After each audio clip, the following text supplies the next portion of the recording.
다음으로 와전류와 표피전류 하겠습니다. 우리가 와전류는 다른 말로 맴돌의 전류라 하고요. 이것을 우리가 철심에 발생하는 전류라 보시면 되고, 표피전류는 일반적으로 전선, 권선, 도체에 흐르는 전류를 이 표피전류라고 합니다. 같은 전류인데 우리가 이 와전류, 표피전류 둘 다 좋은 건 아니에요. 예, 부정적인 그런 전류입니다.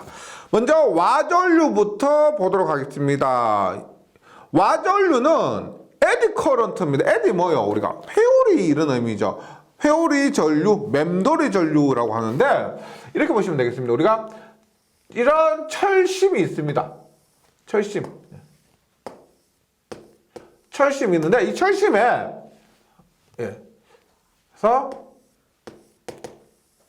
이 철심 내부로 자속이 발생한다는 겁니다. 우리가 7장에서 배운 자기회로에 따르면 그 철심을 따라서 자속이 흐르죠. 그래서 이런 내부로 자속 파이가 흐르면 이 자속이 만약에 변하게 되면 이 자속의 변화를 방해하는, 이렇게 철심에 맴도는 전류, 회오리 전류 있죠. 이러한 맴돌이 전류, 와전류가 발생한다는 겁니다. 이것을 수식적으로 나타내보면 이렇게 돼요. 우리 저번 시간에 했죠? 로테이션 E는 마이너스 라운드 T분의 라운드 B가 됩니다. 근데 우리가 5장에서 어떻게? I는 KE라고 했죠. I는 KE. 전도전류 밀도는 도전율 곱하기 전개의 세기입니다. 따라서 E는 어떻게 돼요? E는 K분의 I가 됩니다. 즉 로테이션 E 대신에 K분의 I는 마이너스 라운드 T분의 라운드 B가 되고, 이 K를 이쪽으로 넘겨요. 그러면 로테이션 E는 마이너스 K의 라운드 T분의 라운드 B가 됩니다. 즉 I는요, 로테이션 I는요. 그래서 보세요.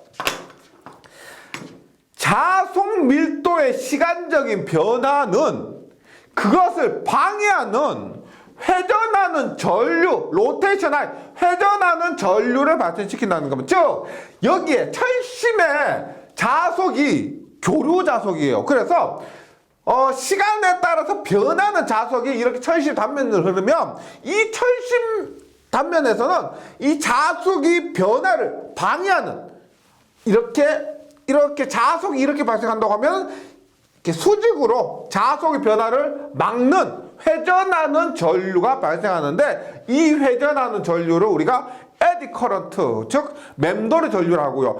근데 이 전류는 손실입니다. 손실. 얘가 흘러서 좋을 게 하나도 없죠. 흐르는 자속의 변화를 막아버리고, 그리고 이렇게 철심에 전류가 흐르게 되면은, 그 전류로 인해서 열이 발생합니다. 쓸데없는 열이 발생하는 거죠. 이것이 우리가 철심에서 발생하는 손실이고, 이것을 와류손이라고 하는 겁니다. 와류손. 그래서 전기기기 과목에서 배우게 되는데, 와류손 P는 KTF TF B 전체의 제곱입니다. 여기서 얘기하는 T는 두께예요. 두께. 이 철심의 두께. 그 다음에 F는 주파수. 그 다음에 B는 자속인데, 이 TFB 전체의 제곱에 비례하게 되는 이러한 와류손이 발생하게 됩니다. 네, 좋지 않은 거예요. 그 다음에 표피 효과를 봅니다. 표피 효과.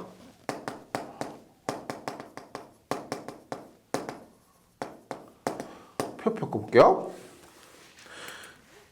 앞에서 말씀드린 이 와류손은 흔히 전선보다는 철심 있죠. 철심에서 발생한다 보시면 되고요. 물론 전선에서도 발생할 수가 있습니다. 근데 보통 철심에서 발생한다 이렇게 이해해 주시고, 표피 효과는 전선, 도선, 구리선 있죠. 거기에서 발생하는 겁니다. 보세요. 우리가 구리선을 전선에 이렇게 잘랐을 때 단면이 이렇다고 봅니다. 했을 때 우리가 생각했을 때 이상적으로 전류가 이렇게 골고루 흘렀으면 좋겠죠. 예. 골고루 전류가 흘렀으면 좋을 것 같은데 실제로는 이렇게 되는 것이 아니고 보세요. 바깥부터 채워나가는 겁니다.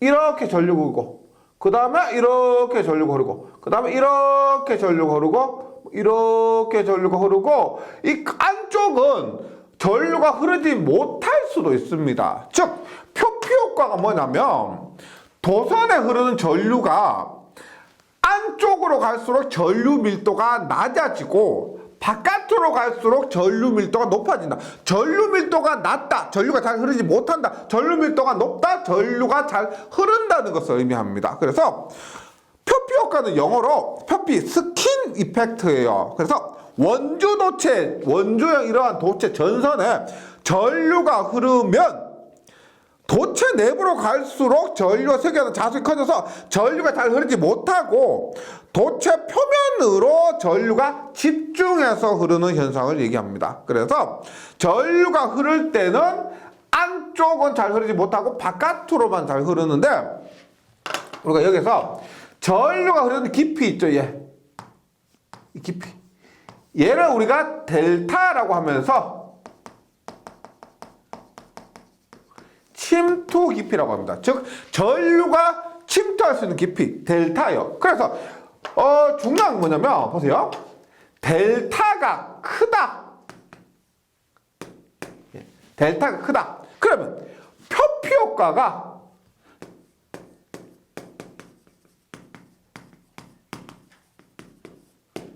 크다는 말일까요? 작다는 말일까요? 델타가 크다는 말은 표피 효과가 크다 작다. 표피 효과가 작다는 겁니다. 즉 뭐냐면 침투 깊이가 깊다는 것은 우리가 전류가 안쪽까지 많이 잘 흐를 수 있다는 얘기고요. 전류가 안쪽까지 잘 흐를 수 있으니까 표피 효과, 표피로만 전선의 바깥쪽으로만 흐르는 표피 효과는 작다 이렇게 이해하셔야 되겠습니다. 반대로 침투 깊이 델타가 작다는 것은 전류가 이렇게 표피 쪽으로만 흐른다는 의미죠. 그래서 이것은 표피 효과가 크다라고 하는 겁니다. 그래서 침투 깊이와 표피 효과는 반대로 이해를 해주셔야 돼요. 그랬을 때 이 표피 효과를 구하는 공식 델타는 공식 루트 파이 F 뮤 K분의 1입니다. 꼭 기억해 주셔야 돼요. 표피 효과에서 침투 깊이 델타는 루트 파이 F 뮤 K분의 1m. 여기서 모르는 거 없죠. 파이는 3.14를 얘기하고요. 파이는 3.14. F는 당연히 주파수. 뮤는 뭐요? 우리가 6장에서 배운 투자율. K는 5장에서 했던 도전율을 얘기합니다. 그래서 잘 보세요. F와 뮤와 K가 크다면 주파수와 투자율과 도전율이 크면은 얘들이 크면 분모가 커지고 침투 깊이는 뭐다? 델타는 작아지죠. 작아집니다. 따라서 이때 표피 효과가 크다라고 얘기합니다. 크다. 반대로 얘들이 작으면 분모가 작아지니까 침투 깊이가 커지고 이때는 표피 효과가 작다 이렇게 얘기를 합니다. 그래서 결과적으로 보세요. 많이 혼동하셔서 그러는데 침투 깊이와 표피 효과는 반대로 이해하셔야 됩니다. 침투 깊이와 표피 효과는 반대로 이해하셔야 돼요. 그랬을 때 주파수, 투자율, 도전율과 표피 효과는 얘들이 크면 얘 크죠. 그래서 주파수, 투자율, 도전율과 표피 효과는 비례관계다. 이렇게 이해하시면 되겠습니다. 당연히 단순 비례는 아니지만 얘들이 커지면 표피 효과가 커지고 얘들이 작아지면 표피 효과가 작아진다. 이렇게 이해하시면 되겠습니다. 그래서 우리가 전력공학 가면 그런 게 있어요. 중공연선이라고 있습니다. 어떻게 하냐면 전선 이렇게 있는데 이렇게 전선 이쪽으로 두고요. 가운데 이렇게 비워둔 거예요. 가운데를. 왜? 어차피 내가 고주파에서 전선을 이렇게 비싼 구리를 가지고 꽉 채우더라도 전류가 다 흐르지 못하죠. 따라서 가쪽으로만 이렇게 흐를 수 있도록 가쪽으로만 구리로 채우고요. 가운데는 비워둔 겁니다. 이게 뭐 주파수가 높을 때, 주파수가 높으면 표표가 크기 때문에 이런 식으로 전선의 구조를 결정할 수가 있다는 거죠. 그래서 교재에 나와 있지만 고주파일수록, 주파수가 높을수록, 전도도 K가 클수록, 투자율 뮤가 클수록 표표 효과가 크다고 정리를 해주시기 바라겠습니다. 계속해서 자기 인덕턴스입니다. 자기 인덕턴스 볼게요. 우리 3장에서 C를 했습니다. C 페라. C 정전 용량이었죠. 5장에서 R을 했습니다. 얘는 뭐다? 커패시턴스 정전 용량, 뭐 전하 축적 능력입니다. 전하를 얼마나 많이 담을 수 있느냐.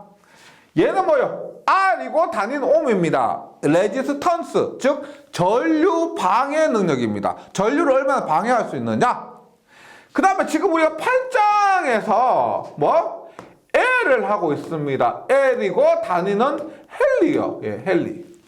얘는 뭐냐? 자속 발생 능력이요. 자속 발생 능력. 이 세 개를 우리가 뭐라고 하냐면 전기에서 수동 3소자라 그래요. 수동적이다, 능동적이다 할 때 그 수동이에요. 즉 얘는 반도체 같은 거는 우리가 뭐 능동소자, 이렇게 얘가 스스로 어느 정도 작용할 수가 있는데 이 CLR의 이 수동소자는 그냥 막말로 그냥 까라만 까는 거예요. 전압과 전류와의 관계가 선형적으로 동작하고요. 이 수동 3소자가 전기에서는 가장 기본적인 소자가 됩니다. 그래서 3장에서 C를 했고 5장에서 R을 했고 이번 8장에서 L을 공부를 하면서 이 전기에서 배우는 수동 3소자에 대해서 완성하는 거죠. 완료를 하는 겁니다. 네. 그래서 자기 인덕턴스인데 인덕턴스가 얘예요. 자속 발생 능력을 얘기합니다. 그러면 자기 인덕턴스에서 먼저 자기 인덕턴스를 다른 말로 자기 유도계수라고 하는데 개념을 한 번만 살펴보도록 합니다. 보세요.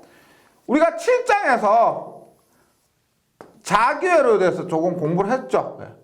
이렇게 합니다. 돼요? 여기에 직류전원을 하고요. 스위치를 이렇게 닫습니다. N이고요. 그럼 보세요. 스위치를 닫으면 여기에 전류가 흐를 겁니다. 전류가 흐를 것이고 여기에 전류가 흐르면 7장에서 여기에 자속이 발생한다고 했었죠. 자속이 발생했습니다. 그러면 자기 인덕턴스가 뭐냐면 이 개념부터 볼게요. 내가 전류를 흘리면 자속이 발생을 합니다. 전류를 흘리면 자속이 발생해요. 그런데 권선이 한 번 감겨 있으면 I를 흘리면 파이가 발생하는데 N번 감겨 있어요. 그러면 한 번 감겨 있을 때, 두 번 감겨 있을 때, 세 번 감겨 있을 때, 네 번 감겨 있을 때, 5번. 그러면 이 자속은 감긴 권수 N에 비례해서 N파이만큼 발생합니다. 그런데 보세요. 전류는 N파이는 아니죠. 전류를 흘리면 N파이만큼의 자속이 발생하는데 자속이 얼마나 발생하느냐? 그래서 I는 N파이가 아니고요. 전류를 흘리면 N파이가 얼마나라는 의미에서 인덕턴스 L의 개념이 나오는 겁니다. 즉 인덕턴스 L은 뭐냐? L은 I분의 N파이야. I분의 N파이. 우리가 3장에서 C는 뭐였어? C는 V분의 Q였죠. Q는 C분의 V, C는 V분의 Q였습니다. 그래서 지금 여기 보시면 N파이 전체 자속과 전체 전기량이 비교됩니다. 얘가 뭐요? 전기량은 전속이었죠. 전기량 전속, 얘는 전체 자속. 그 다음에 전류와 전압이 비교돼요. 전압이 비교됩니다. 그 다음에 뭐 인덕턴스와 정전 용량 C가 비교되는 거예요. 그래서 C는 V분의 Q처럼 L은 I분의 N파. 얘도 굉장히 유명한 공식이에요. LI는 N파에서 L은 I분의 N파. 이것이 개념이 어려우시면 C는 V분의 Q에서 N파이와 Q가 대응되고 I와 V가 대응되고 그 다음에 L과 C가 대응된다. 이렇게 암기하시면 되겠습니다. 그리고 여기서 말씀드리고 싶은 이 L은 뭐다? 인덕턴스. 그 다음에 한국말로 자기 유도개수. 자기 인덕턴스하고 자기 유도개수가 됩니다. 네, 계속해 볼게요. 교재를 한번 보시면 자기 유도란 코일 자체에 유도기전력이 발생되는 현상을 얘기하는데 보세요. 다시 그립니다.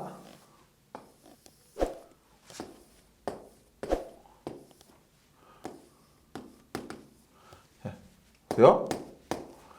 스위치를 닫았습니다. 그리고 여기에 N번 감겨 있어요. 그러면 아까 뭐라 그랬어요? 여기에 이 코일 자체에서 얼마만큼의 자속을 발생하느냐라고 해서 인덕턴스 L이 있다고 그랬죠. 이 L은 뭐다? 얼마만큼의 자속을 발생하느냐 하는 거예요. 그러면 우리가 보세요.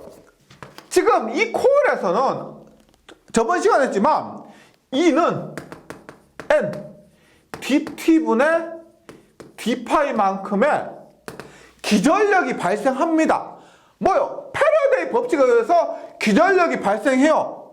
방향 무시하고요. 즉 이렇게 스위치를 닫으면 전류가 흐르게 되고 전류에 의해서 자속 파이가 발생하니까 N dt분의 d파이만큼 여기에서 이 부분에서 여기 인간 전압하고 틀린 겁니다. 인간 전압이 아니고 여기에 자속과 여기에 권수에 의해서 여기에 기전력이 발생을 하는 거예요.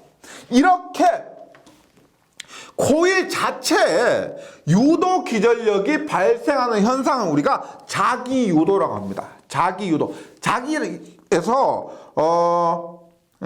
여기서 얘기하는 것은 자기는 셀프죠. 셀프. 스스로 기전력을 발생한다. 이런 의미예요. 그런데 조금 전에 보세요. LI는 N파이라고 했죠. LI는 N파이. 그럼 여기서 변할 수 있는 게 뭐예요? 오른쪽에서 변할 수 있는 것은 자속이 변할 수가 있고 왼쪽에서 변할 수 있는 것은 전류가 변할 수가 있습니다. L은 고정된 값이고 권수 N도 몇 번 감겨 있다고 하면 얘는 변하는 값이 아니에요. 그래서 N파이를 어떻게 쓸 수가 있냐면 N파이를 LI 그러면 dt분의 변하는 게 I라고 했죠. 얼마? L dt분의 DI 만큼의 기전력이 발생합니다. 그래서 자기 유도가 뭐냐? 셀프. 이 코일에 의해서 이 코일 자체에서 기전력이 발생하는데 그 기전력 크기는 N dt분의 d파이라고 앞 시간에 얘기했었죠. 그것과 마찬가지로 N dt분의 d파이만큼 뭐 L dt분의 di 같은 값이에요. 이 공식에 의해서 이러한 자기 유도에 의한 기전력이 발생한다는 것 기억을 해주시기 바라고요.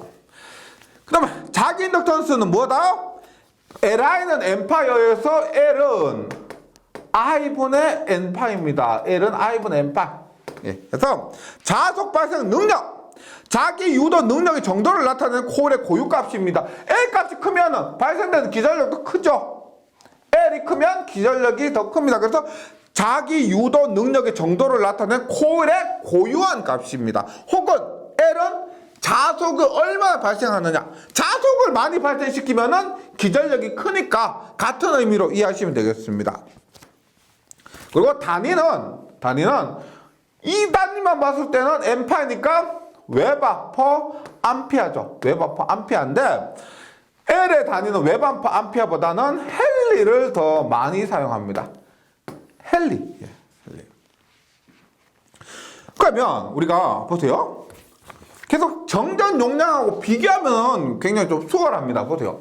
C는 V분의 Q였죠. V분의 Q였습니다. 이것을 전압과 전기량이 주어지면 이 공식을 대입하시면 돼요. 그런데 구조적으로 면적 얼마, 그 다음에 간격 얼마, 그 다음에 유전율 얼마 이렇게 줬을 때 얼마? 엡실론 L분의 S. 면적을 S로 해서 엡실론 L분의 S 이렇게 나타냈었습니다. C를요. 그러면 좀 전에 했지만 인덕턴스 L도 I분의 N파이로 나타낼 수가 있죠. 나타낼 수 있는데 얘도 이러한 형식으로 길이가 얼마고 면적이 얼마고 그 다음에 자기니까 투자율이 얼마일 때는 이 인덕턴스가 어떤 형식으로 나타나느냐를 본다는 거죠. 실제 우리가 얘보다 이런 식으로 문제가 더 자주 나옵니다. 그래서 이것을 한번 보도록 할게요. 어렵지 않아요. 보세요. 우리가 7장에서 F는 NI죠. NI는 알파예요. 알파. 네, 알파. 여기서 보세요. L은 인덕턴스 L은 I분의 N파입니다. 맞죠? I분의 N파. 그래서 우리가 이 파이에 대해서 이 식을 나타내고 나서 여기에 대입하면 L 값을 구할 수가 있겠죠. 보세요. 파이는 R분의 NI가 됩니다. 파이는 R분의 NI. 맞죠? 파이는 R분의 NI. 그러면 여기에서 I분의 N 쓰고 파이 얼마? R분의 NI를 하면 일단 자기 인덕턴스는 약분되니까 기본적으로 R분의 N의 제곱, 즉 자기 저항분의 권수의 제곱 형태로 나타낼 수가 있습니다. 그 다음에 저번 시간에 우리가 7장에서 R은 뭐요? 뮤 L분의 S죠. 뮤 L분의 S입니다. 예. R은 우리가 뮤 S분의 L이죠. 뮤 S분의 L입니다. S분의 L. 그래서 보세요. 대입하면 어떻게 돼요? R 대신에 뮤 S분의 L 분의 N에 제곱하니까 결국 나타난 것이 L분의 뮤 S N의 제곱. 그래서 이렇게 나오게 됩니다. 즉 보세요. 비슷해요. 얘들 완전 동떨어진 공식이 아니고 L은 얼마? 지금 L이 전류와 N파이가 주어지면 이 공식인데 길이와 단면적과 투자율이 주어지면 얼마? L분의 뮤 S. 이까지는 비슷하죠? 정전 용량은 엡실론 대신에 뮤. 그 다음에 SL. 여기까지 같습니다. 그런데 인덕턴스는 감긴 권수 턴이 있죠. 몇 번 감겼느냐. 그게 중요한 거예요. 몇 번 감겼느냐 그 권수의 제곱을 대입합니다. 그래서 공식이 어려운 게 아니고요. 따로 떼서 보면은 쉬워요. 다시 C는 엡실론, L은 뮤. 얼마? L분의 S. L분의 S. 여기가 똑같아요. 얼마? 여기에서 얘는 끝났는데 얘는 권수 있죠. 권수 N의 제곱이 들어가는 겁니다. 뮤 S N의 제곱. 네. 외워주시기 바라고요. 그 다음에 아까 했지만 코어에 발생되는 전압은 코어에 발생되는 전압 E는 얼마? 마이너스 N DT분의 D파. 이렇게 저번 시간에 구했었는데 이번 시간에 인덕턴스 L의 개념을 도입하면서 마이너스 L의 DT분의 DR. 이 공식이 사실상 더 많이 씁니다. 이 공식은 우리가 회로 이론 시간에도 사용을 하게 되고요. 이렇게 하는 것은 LI는 N파이의 관계를 이용해서 이런 식으로 바꿀 수가 있다는 거. 예. 자기 인덕턴스의 개념에 대해서 한번 좀 정리를 해주시기 바라고요. 그 다음에 인덕턴스의 단위도 잘 나와요. 인덕턴스의 단위는 보세요. 인덕턴스의 단위는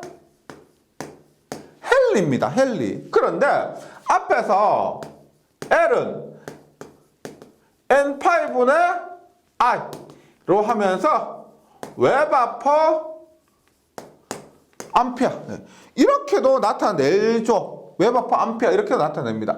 그 다음에 이 공식 있죠. 부호는 어차피 방향이니까 무시하면 E는 LDT분의 DR 라고 했을 때 L은 어떻게 돼? L은 넘어가니까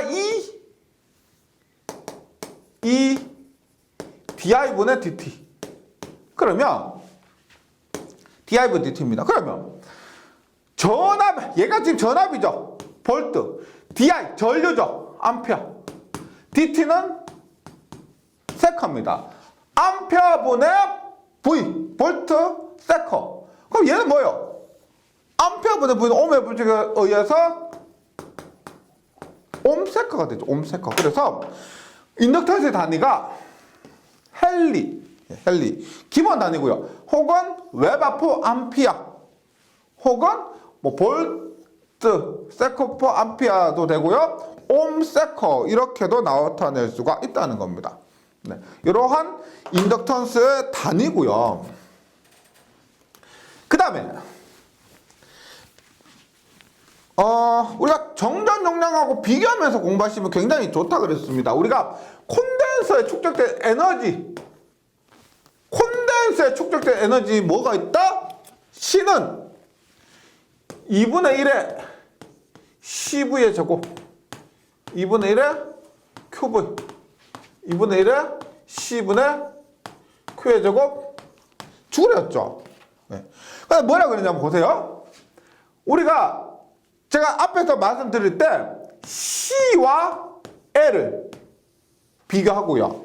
그 다음에 V와 I가 비교되고요. 그 다음에 Q과 N8 Q는 파인데 권수 N 있으면 N파이와 비교된다고 했습니다. 그래서 인덕턴스에 의한 에너지 보세요. 2분의 1 CV제곱에서 2분의 1의 C 대신에 L V 대신에 뭐? I LI제곱. 얘가 기본 공식입니다. 2분의 1 LI제곱. 그 다음에 2분의 1의 QV 뭐? N파이 I N파이 I 이렇게도 나타낼 수가 있습니다. 그 다음에 2분의 1의 C분의 Q의 제곱이니까 얼마? L분의 N파이의 제곱 L분의 N파이의 제곱해서 이렇게 나타낼 수가 있습니다. 즉 고체 인덕턴스에 축적된 에너지를 원래 W는 dV 해서 2분의 1 BH dV 이렇게 유도를 하면은 이렇게 나와요. 결과적으로 이렇게 나오니까요. 뭐 심심하신 분은 유도해 보시고 아니면 이렇게 결과를 외워주시기 바랍니다. 이 공식 굉장히 중요하고요. 특히나 이 공식도 시험에 엄청 잘 나옵니다. 전기 자기학뿐만 아니고 회로 이론에서도 자주 출제가 되고 있습니다. 네, 여기까지 자기 인덕턴스였고, 네. 그 다음에 상호 인덕턴스입니다. 상호 인덕턴스. 얘는 상호간에 영향을 미치는 겁니다. 한번 보세요. 이렇게 여기에 보세요. 여기에 I1의 전류를 흘렸습니다. I1의 전류를 흘렸어요. 그러면 여기에 N1번 감겨 있으면 여기에 파이1의 자속이 발생하겠죠. 앞에서 했던 자기 인덕턴스 얘기할 때 설명 드렸던 겁니다. 그런데 내가 여기에 N2를 감아요. N2를 감습니다. 그러면 보세요. 여기에 우리가 L1이라는 값이 있을 것이고 이 코일 자체 인덕턴스, 여기에 코일 자체 인덕턴스 L2 값이 있을 겁니다. L2는 N2번 감겨 있습니다. 그리고 지금 파이1의 자속이 발생되면서 이 파이1이 여기에 만나면서 N2와 함께 N2가 적용되면서 여기에는 어떻게 보세요? 파이 2원의 자속이 발생하게 됩니다. 즉 1에 의한 2의 자속, 1에 의한 2의 자속이라고 해서 파이 2원의 자속이 발생합니다. 그러면 지금 여기에도 기전력이 2가 발생할 거예요. 맞죠? 여기 자속 있고 권수 있으니까 그럼 뭐죠? 결과적으로 이겁니다. 내가 여기는 그냥 아무것도 주지 않고 코일만 권선만 감아놓은 거예요. 권선만 감아놓고 1차 측 여기에 전류를 흘렸는데 당연히 여기에는 2원의 전압이 발생하겠죠. 그건 당연한 것이고 앞에서 했으니까. 그런데 N2를 감아놓은 여기에도 기전력이 발생하더란 겁니다. 즉 여기에 흘렸는데 여기에 기전력이 발생하더란 거예요. 반대로 내가 여기에 I2를 흘리니까 I2를 흘렸는데도 여기에 파이 1, 2, 2에 의한 1의 자속이 또 발생하고 여기에 기전력이 발생한다는 겁니다. 그래서 지금 얘기하고 있는 상호 인덕턴스 혹은 상호 유도계에서는 상호 간에 영향을 미치는 거예요. 여기에 전류를 흘리는데 그 전류에 의해서 자속이 발생하고 여기에 기전력이 발생하고요. 그 다음에 여기에 전류를 흘렸을 때도 여기에 기전력이 발생하는 이러한 상호 간에 작용하는 것을 상호 인덕턴스 혹은 상호 유도계라고 합니다. 그래서 교재를 한번 보시면은요. 한쪽 코일의 전류가 변화할 때 여기서 스위치를 온오프 하죠. 스위치를 온오프 하면은 전류가 발생하고 자속이 변화합니다. 한쪽 코일의 전류가 변화할 때 다른 쪽 코일의 유도 기전력이 발생하는 현상을 상호 유도예요. 우리 앞에서 자기 유도는 뭐였어? 자기 유도는 코일 자체 자기 쪽에 기전력이 발생하는 것을 자기 유도, 상대방 쪽에 기전력이 발생하는 것을 상호 유도라고 합니다. 상호 인덕턴스는 상호 유도가 발생하는 정도인데 보세요. 우리가 인덕턴스는 뭐였어? 인덕턴스는 L은 I분의 N파였죠. N파였습니다. 근데 여기서는 L1은 I1분의 N1 파이1 이렇게 하니까 별로 고민할 게 없었어요. L1은 I1분의 N1 파이1이니까요. 그런데 상호 인덕턴스는 얘하고 동일한 개념으로 I분의 N파예요. I분의 N파입니다. L은 I분의 N파인 것처럼 M도 I분의 N파예요. 그런데 지금 여기 보세요. 이 상호 유도계에서는 지금 1차 측 I1 쪽에 전류를 흘렸는데 영향받는 권수는 뭐예요? N2죠. 상호니까 N2입니다. N2. 그리고 발생하는 자속은 뭐예요? 1에 의한 2의 자속이라고 해서 2.1이 됩니다. 2.1. 그 다음에 이것에 의한 것도 동일하게 여기 영향을 미치는 거예요. 얘가 하나가 되어서 여기에서 여기에 영향을 미치는 것과 여기에서 영향을 미치는 것이 같아지는 거죠. 그래서 이것하고 똑같이 했을 때 얘가 여기에 영향을 미치는 뭐예요? I2가 흘렸을 때 N1의 권수에 의해서 파이 여기는 뭐 2에 의한 1 해서 1, 2. 2에 의한 1의 자속입니다. 이렇게 상호 인덕턴스가 발생한다는 것이요. 근데 우리가 앞에서 보세요. 자기 인덕턴스 할 때 제가 어떻게 했냐면 R분의 N의 제곱이라고 했죠. R분의 N의 제곱 이렇게요. 상호 인덕턴스는 어떻게 되느냐? 나머지는 똑같아요. R분의 N의 제곱이 아니죠. 여기 N1, N2가 있습니다. 그래서 N1, N2 이렇게 되는 거죠. N1, N2. 그럼 자기 인덕턴스는 얼마? L분의 USN의 제곱이었죠. L분의 USN의 제곱이었죠. 따라서 상호 인덕턴스 얼마? L분의 US N1 N2 이렇게 되는 겁니다. 네. U는 뮤0 뮤S니까 L분의 뮤0 뮤S SN1 N2 이렇게 되는 거죠. 그래서 결과적으로 기억하셔야 될 건 뭐냐면은 우리가 지금 상호 인덕턴스 하였죠. 상호 인덕턴스는 자기 인덕턴스와 비교했을 때 얘는 R분의 N의 제곱이었습니다. L1은 N1의 제곱. 만약 L2라면 R분의 N2의 제곱. 이렇게 나왔었어요. 그리고 얘들 어떻게? L분의 US N1의 제곱. 얘는 L분의 US N2의 제곱. 이렇게 L1, L2. 즉, 여기에서 얘기한 L1, L2, L1, L2를 이렇게 나타낼 수가 있었고, 상호 인덕턴스는 얼마? R분의 N1, N2. 그 다음 이런 식으로 표현하면 뭐다? L분의 US, U0, US, S의 N1, N2.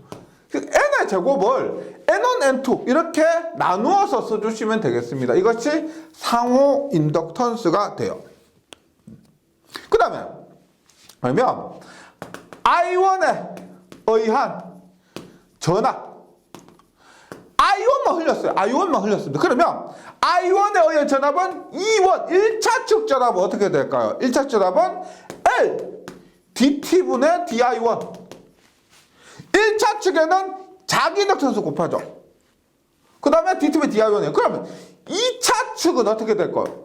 상호 인덕턴스 M 곱하기 dt분의 di2가 되는 거죠. I1이죠. I1. I1. I1에 의한 전압이고 I1의 전류를 흘렸을 때 1차측의 전압은 L dt분의 di1이고요. 2차측의 전압은 M dt분의 di1입니다. 2차측은 전류를 흘리지 않았을 때 이렇게 되는 거죠. 네. 그 다음에 상호 인덕턴스와 자기 인덕턴스의 관계입니다. 관계인데 보세요.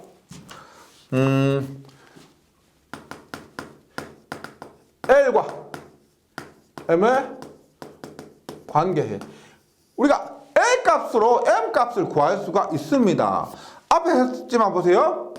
L1은 R분의 N1의 제곱이고 L2는 R분의 N2의 제곱이 됩니다. 그러면 L1 곱하기 L2를 해볼게요. L1 곱하기 L2 하면 곱하기 얼마? R의 제곱분의 N1의 제곱 곱하기 N2의 제곱이에요. 그럼 얘는 M이죠, M. M이 R분의 N1, N2니까 N1, N2니까 M의 제곱은 어떻게? M의 제곱은 R의 제곱분의 N1, N2가 제곱이 되죠. N1 제곱, N2의 제곱 이렇게 나오게 됩니다. 따라서 뭐다? L1 곱하기 L2는 M의 제곱. 간단하죠? 간단하게 정리됩니다. 그래서 M은 루트의 L1, L2가 된다. M은 루트의 L1, L2. 굉장히 중요한 상호 인덕턴스와 자기 인덕턴스와의 관계가 됩니다. M은 루트 L1, L2. 네. 그 다음에 보세요. 이런 거 봅니다.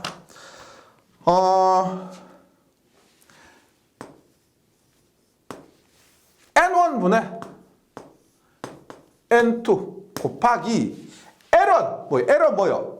L1 해볼게요. L1 그러면 N1분의 N2 L1은 R분의 N1의 제곱이죠. N1의 제곱입니다. 그럼 얼마? R분의 N1, N2 N1, N2 뭐요? R분의 N1, N2 앞에서 M이라고 했죠. R분의 N1, N2는 M이라고 했습니다. 마찬가지로 N2분의 N1 곱하기 L2를 하면 N2분의 N1 곱하기 L2는 R분의 N2의 제곱. 얼마? R분의 N1, N2는 다시 M이 되는 거죠. M. 그래서 M을 구하는 것이 이렇게도 구할 수가 있다는 겁니다. 보세요. N1분의 N2 곱하기 L1이나 N2분의 N1 곱하기 L2를 하면 이것도 상호 인덕턴스 M이 됩니다. 1차 권수분의 2차 권수 곱하기 1차 인덕턴스 혹은 2차 권수분의 1차 권수 곱하기 2차 인덕턴스 하여도 M이 된다는 겁니다. 이것이 뭐다? 앞에 했던 거 M은 루트의 L1, L2 즉 자기 인덕턴스와 상호 인덕턴스와의 관계가 되는 거죠. 네, 기억을 해주시고요. 그 다음 결합계수가 있습니다. 결합계수 이런 거요. 어렵지 않습니다. 결합계수는 예를 들어서 내가 이런 철심에 이렇게 감았고 이렇게 감았습니다. 그러면 철심에 감았기 때문에 여기에서 발생된 자속이 거의 여기를 통과를 할 겁니다. 이렇게. 그럼 결합력이 굉장히 좋은 거예요. 결합력이 좋은데 만약 이렇게 철심이 아니고 공기 중에서 이렇게 감았어요. 공기 중에서. 그러면 여기에서 발생된 자속이 통과도 하겠지만은 어떻게? 이렇게 많이 세겠죠. 철심에 감았으면 철심의 투자율이 높기 때문에 이 자속이 철심을 통해서 대부분 흘러가는데 공기 중에서 자속이 발생했을 때는 이렇게 통과하는 자속보다 통과하지 않는 자속이 더 많을 수도 있습니다. 근데 만약에 얘는 이렇게 감고 얘는 이렇게 감았어요. 그럼 어떻게? 얘가 이렇게 발생해서 이렇게 가야 되는데 어렵겠죠. 그래서 이렇게 감으면 결합력이 굉장히 큰 겁니다. 결합력이 큰 거요. 얘는 결합력이 뭐 50% 정도, 얘는 결합력이 뭐 거의 없다는 겁니다. 이렇게 어떻게 결합되었느냐를 나타내는 것이 결합계수가 되는 겁니다. 즉 결합계수 K랑 1차 코일과 2차 코일의 결합된 정도를 나타내는 것으로서 우리 앞에서 했죠. M은 루트의 L1, L2인데 여기에서 결합력에 따라서 결합계수 K를 곱해줍니다.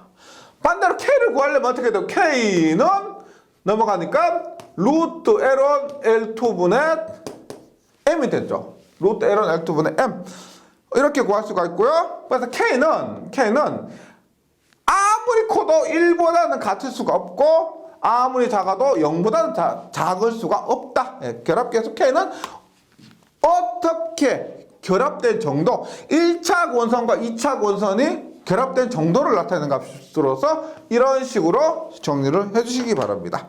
네, 여기까지 잘 정리해 주시고 다음 시간에 다시 뵙도록 하겠습니다. 수고하셨습니다.